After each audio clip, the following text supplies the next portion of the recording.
will, thank you. I bet you please I'm not the doctor that's been out. Observations, okay? You see how you're going.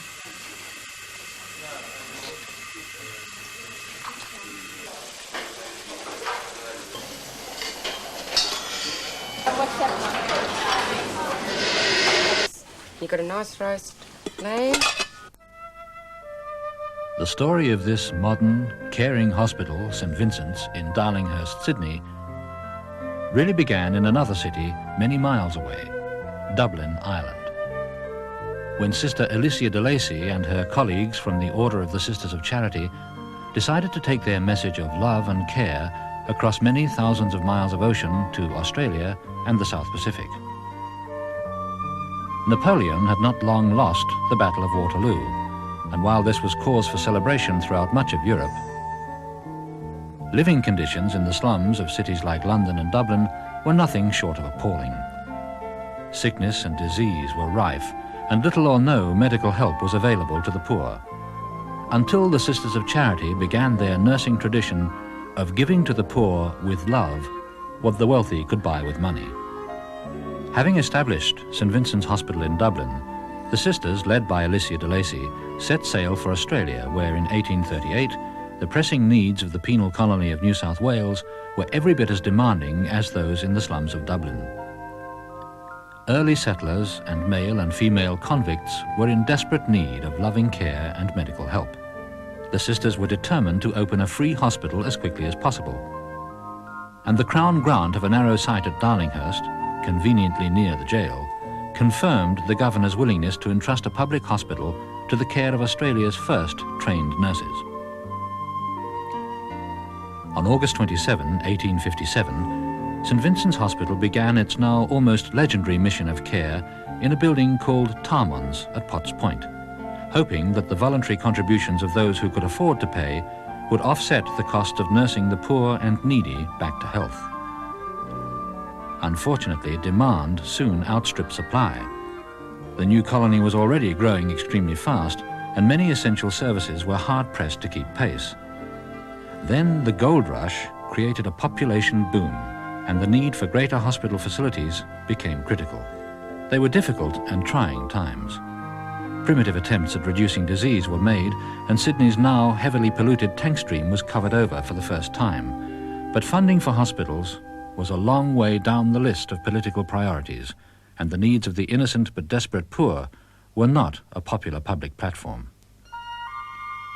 By 1870, however, the determination of the Sisters of Charity, coupled with the support of more enlightened politicians and community leaders, led to the creation of the new St Vincent's Hospital in Darlinghurst, although available funds only permitted completion of half of the intended building. Courage and determination, coupled with increased public awareness of the extreme need, generated more and more support, and towards the end of the century, St Vincent's had become one of the colony's best-known and most respected hospitals.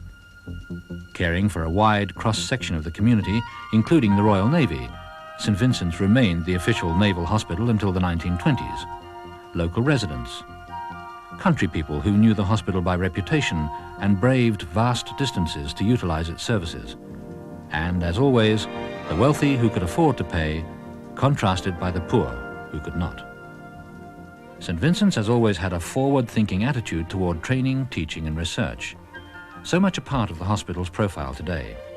At the turn of the century, financial assistance from official sources was still scarce, but the Sisters of Charity continued to seek the help of those who could afford to assist others less fortunate than themselves, and St Vincent's became a leader in many areas.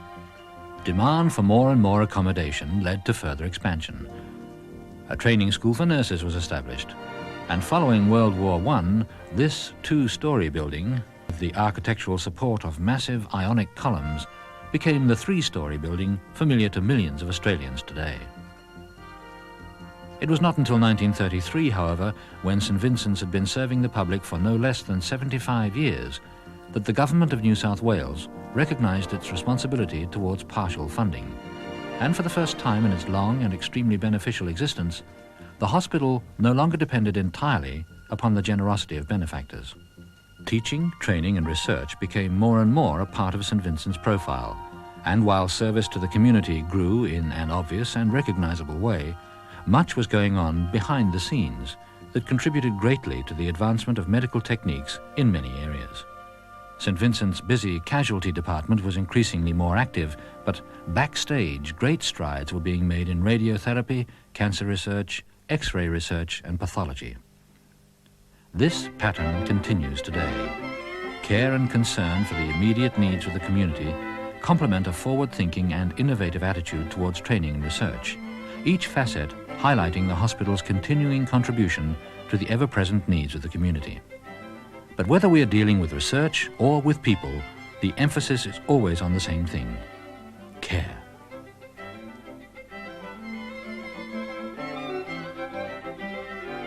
Upon admission, patients are understandably nervous, but highly trained and sympathetic staff soon put them at their ease. The admission process is kept as simple and as uncomplicated as possible. Personal details are recorded, and the patient is given all the relevant information on the hospital and its facilities. Admission staff, most of whom are trained nurses, show sympathetic and understanding attitudes at this trying time. Personal care and attention is paid at every step, and every possible effort is taken to make the patient feel comfortable and at ease. It is these personal touches that are so important. The patient knows that people care, that she's a name, not just a number. Pastoral needs are important too, and help and guidance are available for all races and creeds. One of the Sisters of Charity visits the new patients and arranges for follow-up calls from the pastor of their choice. Care is paramount when dealing with emergencies. St. Vincent's busy casualty department deals with an average of more than 1,200 emergencies per week. They vary from traffic accidents and drug-related problems through to heart attacks and other more conventional medical emergencies. Whatever the problem, and irrespective of the status of the patient, however, the caring attitude remains the same. The Sisters of Charity have never lost their belief in true charity. Caring means looking after the welfare of patients right down to the finest detail. These kitchens face a very demanding challenge in logistics and organization. They provide 3 main meals per day for up to 590 patients, each with his or her own special needs, tastes, or dietary requirements. This service goes on 7 days a week, 52 weeks of the year. Everything from the purchase and storage of supplies through to the final presentation of the meal to the patients must be planned and coordinated with care. St. Vincent's is the closest hospital of its size to the centre of the city, and as such it provides a wide variety of health services to a very large community. More than 20,000 inpatients and close to 200,000 outpatients are cared for by St. Vincent's every year, all with care.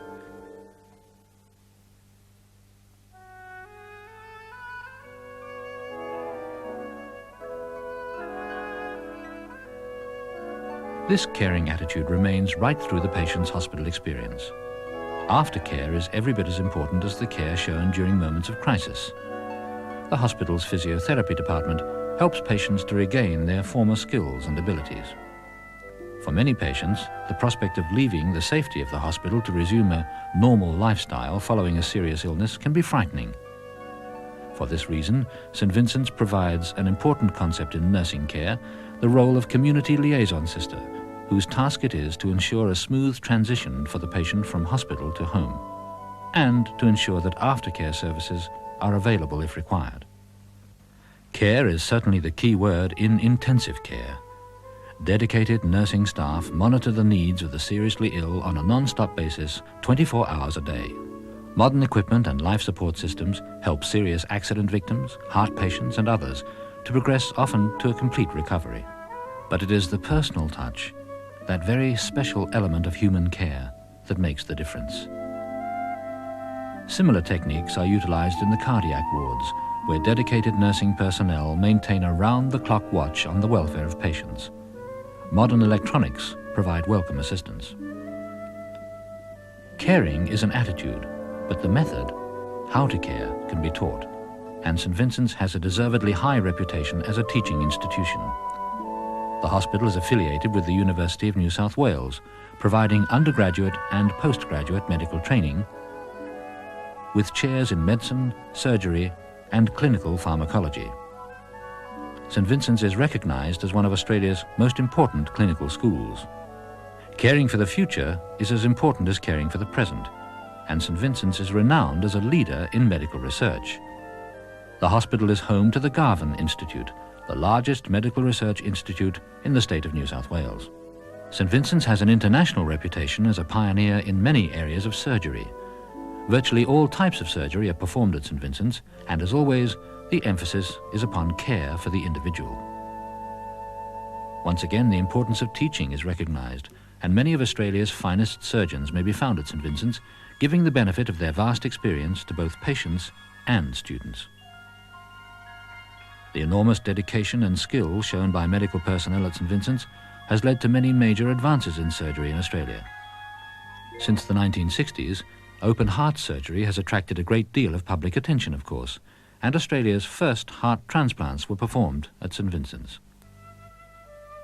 The process took many years to perfect, and the National Cardiac Transplant Program, which began in 1984, is a welcome follow-up to the pioneering work. Heart transplantations are now a regular part of St Vincent's extremely active surgical activity, and many other Australian firsts occurred here.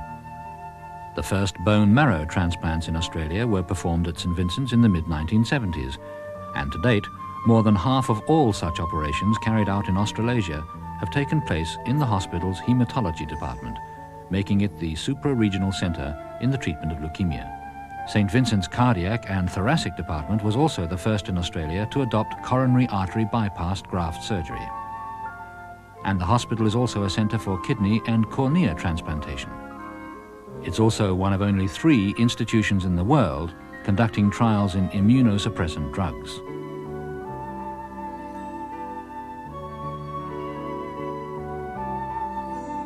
Another Australian first was the radiotherapy department. Highly sophisticated equipment is used to scan problem areas. Computers analyze needs and print appropriate information.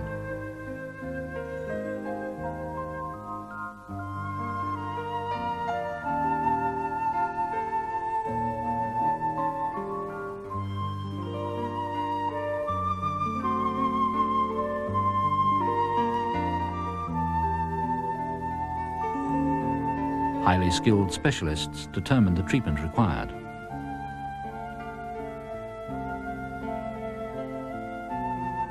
And ultra-modern equipment is used to provide that treatment. St Vincent's is not static. It's dynamic and is continually on the move, outside as well as in. Old buildings are excavated to make way for the new, and this site will soon see the development of a completely new and attractive modern service area adjacent to the existing main hospital. But whatever the outward appearance, one important aspect remains unchanged. The personnel of St Vincent's will always maintain a determined pursuit of excellence in all fields of medicine, coupled always with a caring and compassionate attitude towards the sick, as embodied in the philosophy and history of the Sisters of Charity. St Vincent's was born and nurtured on the concept of care. The dedication of the Sisters of Charity was the driving force behind the creation of this now great medical institution. The years of unsupported financial struggle eventually gave way to a combined effort where government support supplemented but never replaced the needs for community support, and this situation still exists today. St Vincent's can cope financially with the day-to-day needs of the many thousands of patients treated here annually. But if the hospital is to remain in the vanguard of research, if it is to continue to be a leader in all facets of medical care, and if it is to continue to provide the loving care and extra service to future generations, then the hospital must have the continued support of the people of Sydney and of Australia.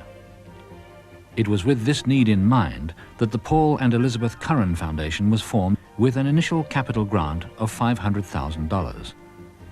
The objective of the foundation is to provide funds to support the work of the hospital as a major centre of patient care and of medical research.